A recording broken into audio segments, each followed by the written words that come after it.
Nous sommes réunis aujourd'hui pour une série d'entretiens exceptionnels. Parmi nous, Arnaud Gallet de la commission indépendante sur l'inceste et les violences faites aux enfants et bénévole à la Maison des Femmes de Saint-Denis, accompagné de Michel Magnaldi, parrain engagé de l'association. Nous recevons également Bernadette Ruggiera, fondatrice de l'association Icambéré, et Frédéric Maléfant qui en est la marraine. Ces deux associations de Saint-Denis, que nous avons distinguées pour leur grande implication dans la thématique qui nous anime cette année, Brisons le silence, agissons contre les violences. Par un jeu de cartes interactif, elles partageront leurs combats, leur travail sur le terrain, leurs expériences et leurs espoirs. Bonjour, je m'appelle Bernadette Ruggiera, je suis directrice et fondatrice de l'association Icambéré. Icambéré, c'est une maison qui a 3 maisons.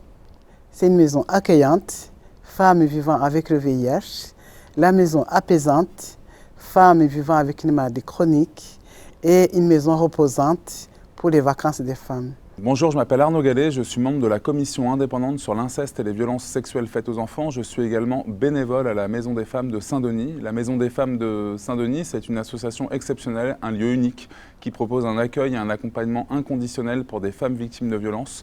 Elle a été créée par une personne génialissime, la Wonder Rada Hatem, qui est donc une femme gynécologue qui a eu cette riche idée, et elle s'appuie sur la richesse aussi des entreprises qui sont venues prêter main forte à cette lutte qui est tellement importante. Les joueurs sont prêts. Quelle a été votre première impression sur l'association que vous parrainez? Une des premières impressions que j'ai eues, c'est de découvrir un cours de sport. Et là, j'ai eu beaucoup de bonheur de voir des femmes, quelques hommes aussi d'ailleurs, et ces femmes effectivement en train de faire de l'exercice, comme vraiment dans une salle de fitness. Et je trouvais que ça donnait beaucoup à voir justement sur cette approche à 360 degrés que fait l'association. Et puis, pouf, petit switch, 2 heures après, cette même salle, elle servait à des femmes à coudre, des vêtements, des objets, etc., qui peuvent être vendus. Puis alors, je ne parle pas de la cantine, alors là, puisque Bernadette aussi a une spécificité, c'est qu'on y mange très très bien. La chose à laquelle je tiens beaucoup, c'est que les assiettes doivent être bien présentées. Toutes les animatrices, elles le savent. La salade est bien présentée, le plat bien présenté et le dessert bien présenté. Parce qu'on aurait tendance à dire, ce sont des pauvres, ce sont des gens, de toute façon, ils n'ont rien à manger. Voilà, on balance la tomate et la salade au-dessus. Non, mais le fait de présenter l'assiette, non seulement c'est du respect, mais en même temps, c'est pour permettre à ces femmes d'avoir envie de manger, en fait, de partager quelque chose, de savoir qu'on les respecte aussi. Oui. Voilà. Donc le repas, c'est un moment important chez nous. Si votre association était un super-héros, lequel serait-il? Je pense que notre association, c'est un super-héros, en fait. Ces femmes sont des superwoman. Voilà. Michel, question. Quel est ton plus grand espoir pour l'avenir de la lutte contre les violences? Mon plus grand espoir, c'est de sensibiliser, puisque la fin de l'étape conduira au Conseil économique et social et environnemental, où des ministres sont invités, à une synthèse qui doit déboucher probablement sur une évolution législative. Ce que je crois, ce que j'ai compris, c'est qu'en fait, il faut que chacun de nous, dans notre entourage, comprenne, quand on entend que 3 enfants d'une classe aujourd'hui sont victimes de violences sexuelles, il y a un travail de sensibilisation qui est à faire. Je pense qu'il y a des tabous qui doivent tomber et il faut les faire tomber. Et j'espère qu'à l'issue de cette caravane, le fait que tu sois passé à Télématin, j'ai vu l'interview qui était quand même longue et très riche, j'espère qu'on fera bouger les choses, car c'est ça qui est important.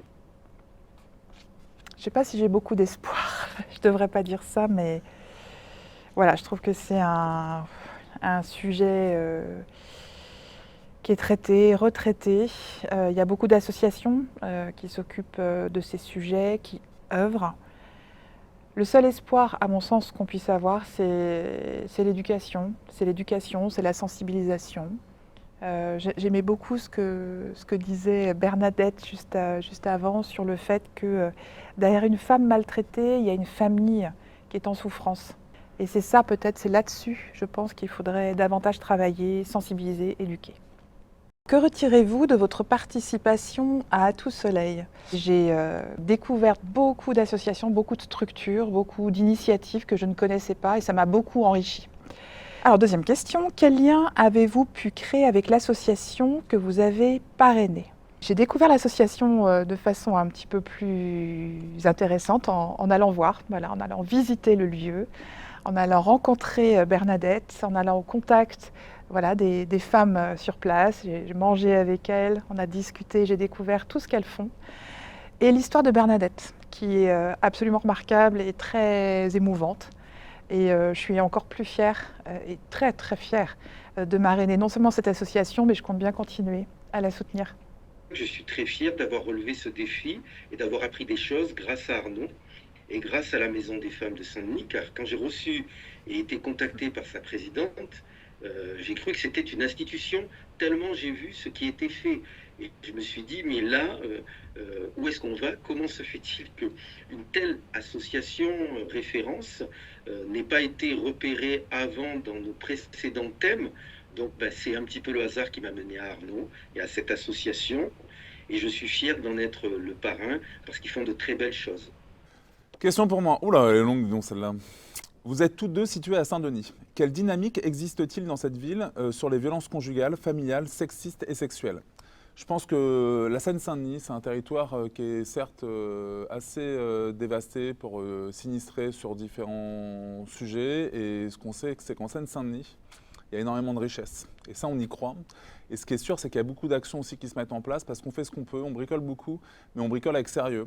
Et ce sont donc des belles choses qui se passent. Et bien sûr qu'il y a de belles associations. Il y a un tissu associatif formidable, incroyable, qui se situe en Seine-Saint-Denis. Et d'ailleurs, je peux le dire face à cette caméra, je suis fier d'être dionysien. Voilà.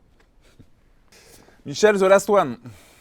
Vous réengageriez-vous pour une association lors des prochaines éditions À tout soleil?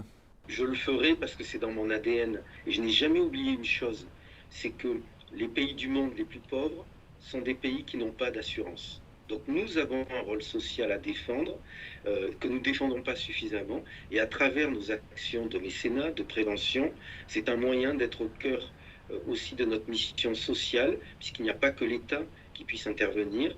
Il y a les entreprises, et notre entreprise en fait partie. Et je suis fier qu'ils aient monté, ils aient fait évoluer le projet À tout soleil pour permettre à ses collaborateurs de défendre en fonction des thèmes, des associations et des sujets sociétaux qui le méritent. Avec grand plaisir, bien sûr. Que puis-je répondre d'autre? Merci. Bravo Bernadette. Merci.